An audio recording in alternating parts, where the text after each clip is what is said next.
যদি আপনার মনে হয় যে দেয়ালে পিঠ ঠেকে গেছে, কেউ কিছু করতে পারছে না আপনার জন্য, আপনি পরিপূর্ণ ইয়াকিনের সাথে, দৃঢ় বিশ্বাসের সাথে এই 4টা আমল নিয়মিত করবেন।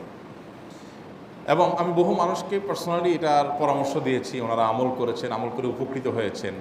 এরকম বহু মানুষ আছেন, বৃদ্ধ মানুষ, বাবা ক্যান্সারে আক্রান্ত হয়েছেন অনেক দেরিতে, আল্লাহ তাআলা অলৌকিকভাবে সাহায্য করেছেন। হ্যাঁ, কখনো যদি আল্লাহ তাআলা এই আমলগুলো করার পরও আমার বিপদ দূর না করেন, তাহলে হয় আমার আমলের মধ্যে কোনো ত্রুটি ছিল, অথবা আমার এই বিপদ দূর না হওয়ার মধ্যে আমার জন্য কোনো কল্যাণ নিহিত ছিল। আল্লাহ তাআলা আমার দোয়া কবুল করে যে উপকার হতো তার চাইতে বেটার কিছু হয়তো আমাকে দিবেন, এই ইয়াকিন একজন ইমানদারের থাকবে। সে 4টা আমলের 1 নম্বর হলো ইস্তেগফারের আমল। ইস্তেগফার, আপনি ফেসে গেছেন কোনো জায়গায়, কোনো উপায় পাচ্ছেন না, আপনি ইস্তেগফার করতে থাকেন। আস্তাগফিরুল্লাহ ওয়া আতুবু ইলাইহি, আস্তাগফিরুল্লাহ ওয়া আতুবু ইলাইহি, আস্তাগফিরুল্লাহ ওয়া আতুবু ইলাইহি, আস্তাগফিরুল্লাহ, আস্তাগফিরুল্লাহ, আস্তাগফিরুল্লাহাল্লাযী লা ইলাহা ইল্লা হুয়াল হাইয়ুল কাইয়্যুম ওয়া আতুবু ইলাইহি ওয়া লা হাওলা ওয়া লা কুওয়াতা ইল্লা বিল্লাহ। اللهم أنت ربي لا إله إلا أنت خلقتني وأنا عبدك وأنا على عهدك ووعدك ما استطعت أعوذ بك من شر ما صنعت أبوء لك بنعمتك علي وأبوء لك بذنبي فاغفر لي فإنه لا يغفر الذنوب إلا أنت سيد الاستغفار। এভাবে যে কোনো ইস্তেগফার করতে থাকেন, আপনি বেশি বেশি করে আল্লাহর কাছে ইস্তেগফার, ক্ষমা প্রার্থনা করতে থাকেন, খুব বেশি আপনার 2 ঠোঁটে অনবরত আপনি চাইতে থাকেন আল্লাহর কাছে ক্ষমা। এই ইস্তেগফার সম্পর্কে নবী করিম সাল্লাল্লাহু আলাইহি ওয়াসাল্লাম বলেছেন, মাল্লাজিমাল ইস্তেগফার, যে ব্যক্তি ইস্তেগফারকে আঁকড়ে ধরবে, আঁকড়ে ধরা মানে কি, এটা ছাড়বে না, সে পড়তেই থাকবে অনবরত। টয়লেটে যাওয়ার সময়টা, ঘুমের সময়টা, খাওয়ার সময়টা বাদে, অবসর নামাজের সময়টা বাদে, বাকি সারাক্ষণ সে ইস্তেগফার পড়বে। এরকম যদি কেউ করে, আল্লাহ রাব্বুল আলামিন জাআলাল্লাহু লাহু মিন কুল্লি হাম্মিন ফারাজা ওয়া মিন কুল্লি দাইকিন মাখরাজা, সকল পেরেশানি থেকে, সকল টেনশন থেকে বের হওয়ার পথ আল্লাহ তাআলা অলৌকিকভাবে তার জন্য আবিষ্কার করে দেবেন। এবং আমি আমার জীবনে যেটা বলেছিলাম, বিস্তারিত বলতে চাই না, এরকম পরিস্থিতি আসছে যে চোখের সামনে কোনো আপাতত রক্ষার কোনো পথ আর খোলা নেই, এমন ভয়াবহ বিপদ। ইস্তেগফার করতে করতে এমনভাবে আল্লাহ তাআলা সাহায্য করেছেন যে এটা কল্পনা করলেও মনে হয় যে স্বপ্নের মতো। কিভাবে এখন এই লোক এই জায়গায় আসলো আমার সাহায্যের জন্য, এই লোক তো এটা আমি এই জায়গায় আসার কথা না, তিকুনি এসে হাজির হয়ে গেলেন এবং উপকারটা, আমার সমাধানটা হয়ে গেল সমস্যা। তো আলহামদুলিল্লাহ, বহুবার আমি পরীক্ষা করেছি, আর আমার পরীক্ষার 2 পয়সার দাম নাই, হাদিসে বলা আছে, গ্যারান্টি দেওয়া আছে, আমার পরীক্ষা করলেই কি না করলেই কি। তাহলে একটা আমল হলো কি, ইস্তেগফার। সব সময়ের জন্য এটা কন্টিনিউয়াস করবেন, আর এমনিও অবসর সময় ইস্তেগফার করবেন। আরবদের মধ্যে সৌন্দর্য আছে, তারা বিভিন্ন ডাক্তারের ওয়েটিং রুমে বা বিভিন্ন জায়গায় মানুষ যেখানে অপেক্ষা করে পাবলিক প্লেসগুলোতে লিখে রাখে ইস্তেগফার করুন। আপনার হাইওয়েগুলোর পাশে লেখা থাকে ইস্তেগফার করুন, এবং তারা আসলে একটু পরপর দেখা যায় ইস্তেগফার করে। ভালো মন্দ গুণ সবার মধ্যে আছে, তাদের এই ভালো গুণটা আছে, ইস্তেগফার বেশি বেশি করা। আমরা ইস্তেগফার সচরাচর এইভাবে অনবরত অবসর সময় করার অভ্যাস অনেকের মধ্যেই নাই, আমরা এটা চালু করবো ইনশাআল্লাহ। বিশেষ করে যখন কোনো সমস্যা হবে তখন ইস্তেগফার চলতে থাকবে মুখে অনবরত, ধীরে ধীরে মহব্বতের সাথে নিজেকে, নিজের পাপ অপরাধগুলোর কথা স্মরণ করে আল্লাহর কাছে মাফ চাইতে থাকবো, পেরেশানি দূর হবে ইনশাআল্লাহ। 1 নাম্বার 2, দুরুদ, নবী করিম সাল্লাল্লাহু আলাইহি সাল্লামের প্রতি দুরুদ পাঠ করা। এটা যদি আপনি নিয়মিত করতে থাকেন মহব্বতের সাথে, আল্লাহুম্মা সাল্লি আলা মুহাম্মদ ওয়া আলা আলি মুহাম্মদ কামা সাল্লাইতা আলা ইব্রাহিম ওয়া আলা আলি ইব্রাহিম ইন্নাকা হামিদুম মাজিদ, আল্লাহুম্মা বারিক আলা মুহাম্মদ ওয়া আলা আলি মুহাম্মদ কামা বারাকতা আলা ইব্রাহিম ওয়া আলা আলি ইব্রাহিম ইন্নাকা হামিদুম মাজিদ। আপনি একবার ছোট দুরূদ যদি পড়েন, সাল্লাল্লাহু আলাইহি ওয়াসাল্লাম, সাল্লাল্লাহু আলাইহি ওয়াসাল্লাম, আল্লাহুম্মা সাল্লি আলা মুহাম্মদ ওয়া আলা আলি মুহাম্মদ, শুধু এইটুকু পড়েন। জাযাল্লাহু আন্না মুহাম্মাদাম মা হুয়া আহলু, শুধু এইটুকু পড়েন।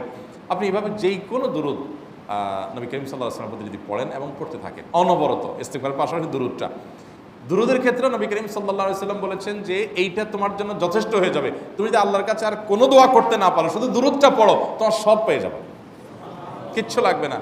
এক সাহাবী বলছেন, রাসূলুল্লাহ, আমার দোয়ার মধ্যে দুরূদ কত % রাখবো? আমি তো আমার অনেক কিছু আল্লাহর কাছে চাইবো, দুরূদ মানে তো নবীজির জন্য দোয়া, মানে আমার জন্য তো আমি দোয়া করবো, আপনার জন্য দোয়া কত % করবো? 1/3, 1/4, তারপরে হাফ, এবার বিভিন্ন পার্সেন্টেজ বলছিলেন তিনি।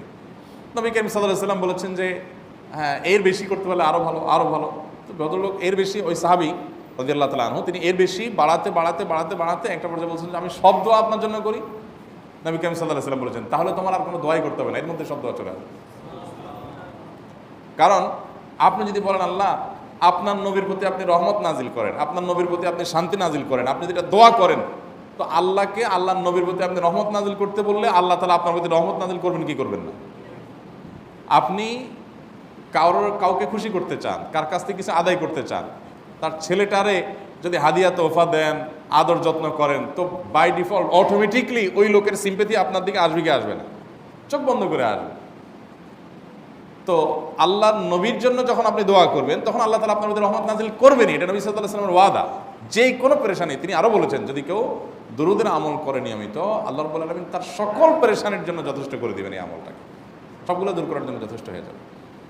এই দুরূদের আমলটা আমি দেখেছি সুবহানাল্লাহ গুলির মতো কাজ করে। আজকের ঘটনা, এক ভদ্রলোক সকালে একটা টেলিভিশন চ্যানেল, বেসরকারি চ্যানেলে প্রোগ্রাম শেষ করে নামছিলাম লিফটে, তো উপস্থাপক উনি বলছিলেন যে ভাই, মানে দুরূদের আমল পড়ে আমি কিছুদিন আগে একটা মানে এমন একটা অবস্থা যে এইটা থেকে বের হওয়ার কোনো পথ আর নাই, শুরু করলাম দুরূদ অনবরত। এরপরে আল্লাহ তাআলা আমাকে এমনভাবে উদ্ধার করলেন আমি কল্পনা করতে পারিনি। আলহামদুলিল্লাহ, এই আমলগুলো করে অনেক ভাইরা আমাকে অভিজ্ঞতা জানাইছেন যে আলহামদুলিল্লাহ তাদের অভিজ্ঞতা অলৌকিক। হ্যাঁ, ওই যে বললাম, কখনো যদি আল্লাহ তাআলা আপনার দোয়া কবুল না করেন, তাহলে হয় আমার ত্রুটি আছে, আর না হলে আমার জন্য আল্লাহ তাআলা এর চেয়ে বেটার কিছু রেখেছেন, আমি সেই ইয়াকিন রাখবো ইনশাআল্লাহ বিইذنিল্লাহ। আর এই দোয়াতে সমাধান হবেই হবে, সে বিশ্বাস থাকতে হবে। নবী করিম সাল্লাল্লাহু আলাইহি ওয়াসাল্লাম বলেছেন, হাদিসে কুদসিতে আল্লাহ বলেছেন, আনা ইনদা যান্নি আবদি বি, বান্দা আমার প্রতি যেমন ধারণা করে আমি তেমন আচরণ করি। আপনি যদি চিন্তা করেন, করে দেখি হয় কি না, দেখি ট্রাই করি, তাহলে ওই আল্লাহ তাআলা বলবেন ঠিক আছে দেখতে থাক।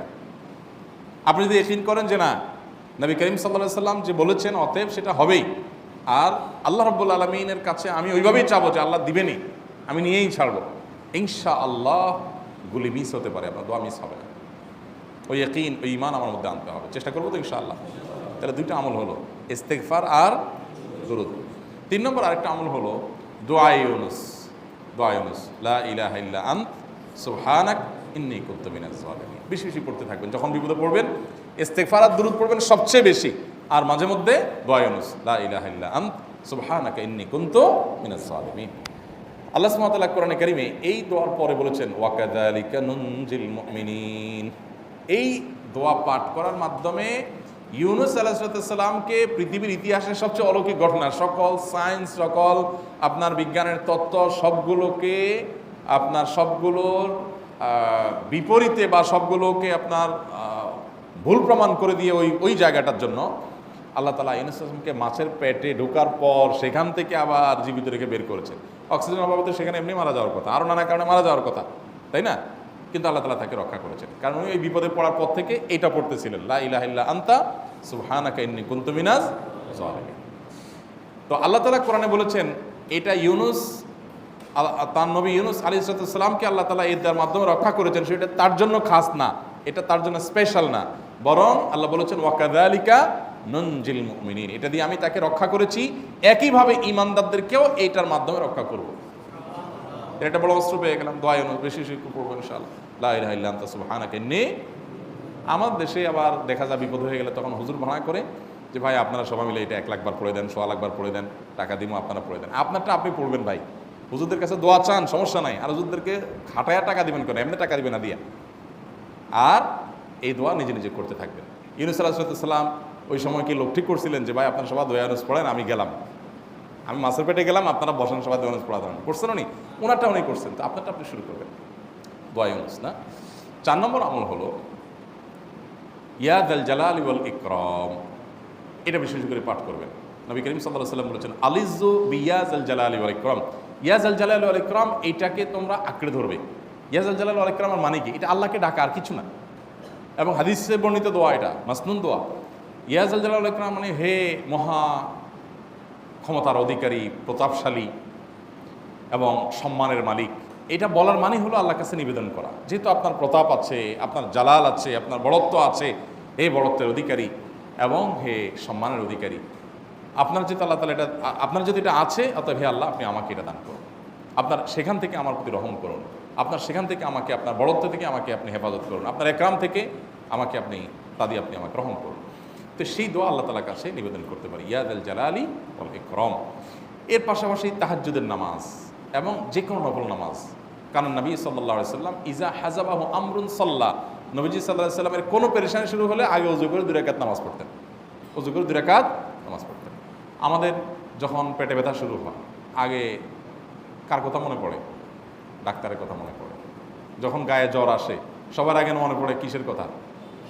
নাপা, নাপা, ঠিক না? জ্বর আসছে গায়ে, সবার আগে আমরা কি চিন্তা করি? নাপা। নাপা আপনি চিন্তা করেন, খান, নিষেধ না তো। ওষুধ গ্রহণ করা সুন্নত, নবী সাল্লাল্লাহু আলাইহি ওয়াসাল্লাম নির্দেশ করেছেন ওষুধ সেবন করতে, আপনি করেন, ভালো কথা। কিন্তু ইমানদার সব কিছুর আগে ব্যথা আসছে, তাহলে ব্যথার জন্য একটা ওষুধ দোয়া শিখেছেন, দোয়াটা আগে করবে, পাশাপাশি ওইটা করবে। এলো ইমানদারের কাজ। আমরা আজকাল ইমান থেকে অনেক দূরে সরে গেছি। আল্লাহ আমাদের সেই ইয়াকিন দান করুন। তাহাজ্জুদের সময় দোয়া, অনেক বেশি দোয়া কবুল হয়। তাহলে 4টা আমল ইনশাআল্লাহ আপনাকে এই ভয়াবহ বিপদ থেকে উদ্ধার করার জন্য সাহায্য করবে ইনশাআল্লাহ। সেই ইয়াকিন নিয়ে করবেন। সেই সাথে as-সাদাকা তারুল বালা, দান সাদাকা করা, অন্যান্য যে আমলগুলো আছে টুকটাক সেগুলোর সাথে সাথে চালানো। বাকি এই 4টাকে বেসিক্যালি একটু